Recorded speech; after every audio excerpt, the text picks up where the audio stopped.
এক ইহুদি কিশোর বিষ্ণু ইসলামের খেদমত করতে, ইহুদি ছেলে আমার নবীর খেদমত করতো, তারা ছিল নবীর প্রতিবেশী। তো অনেকদিন হয় ইহুদি ছেলেটা আসে না। বিষ্ণুনবী খোঁজ দিলেন, ঘটনা কি? একটা ইহুদি ছেলে না আমার খেদমতে আসতো, ছেলেটা কই? খোঁজ নিয়ে জানলেন ছেলেটা অসুস্থ। বিষ্ণু ইসলাম ওই ইহুদির বাড়িতে চলে গেলেন ওই ছেলেটাকে দেখা করার জন্য, ভিজিট করার জন্য। সুবহানাল্লাহ পড়বেন না? গেলেন, যে দেখে ইহুদি ছেলেটা মুমূর্ষ, জান জান যায় যায় ভাব, বিছানায় পড়ে আছে, তার বাবা দাঁড়ানো। বিশ্বনবী তার মাথার পাশে বসলেন, মাথায় হাত বুলিয়ে দিলেন, আর ছেলেটাকে বললেন, আসলিম, হে ইহুদি ছেলে, আসলিম, ইসলাম ধর্ম গ্রহণ করো। তো ছোট্ট ছেলে ভাবে আমরা ইহুদি, এখন ইসলাম ধর্ম গ্রহণ করলে আব্বা যদি বকা দেয়। ফানাযারা ইলা ওয়াজহি আবি, ছেলেটা তার বাবার চেহারার দিকে তাকালো, দেখি আব্বা কি কয়। আব্বা যদি বলে তাইলে ইসলাম ধর্ম গ্রহণ করবে। ইহুদি ছেলেটা তার বাবার দিকে যখন তাকালো, ওর বাবা বলে, আতি আবুল কাসিম, আবুল কাসিম যা বলে তাই করো।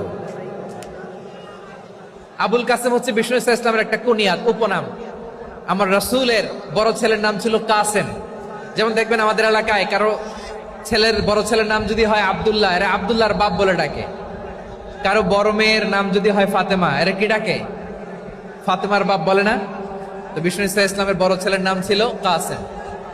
ইহুদি বাবা বলল, আতি আবুল কাসেম, আবুল কাসেম যা বলে তাই শোনো, মানে মোহাম্মদ যা বলে তাই শোনো।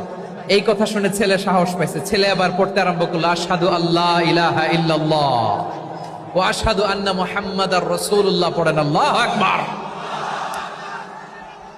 বিশ্বনবীর আহ্বান শুনে ওই আহ্বানে সাড়া দিয়ে ইহুদি ছেলে শাহাদা পড়ে মুসলমান হয়ে গেল।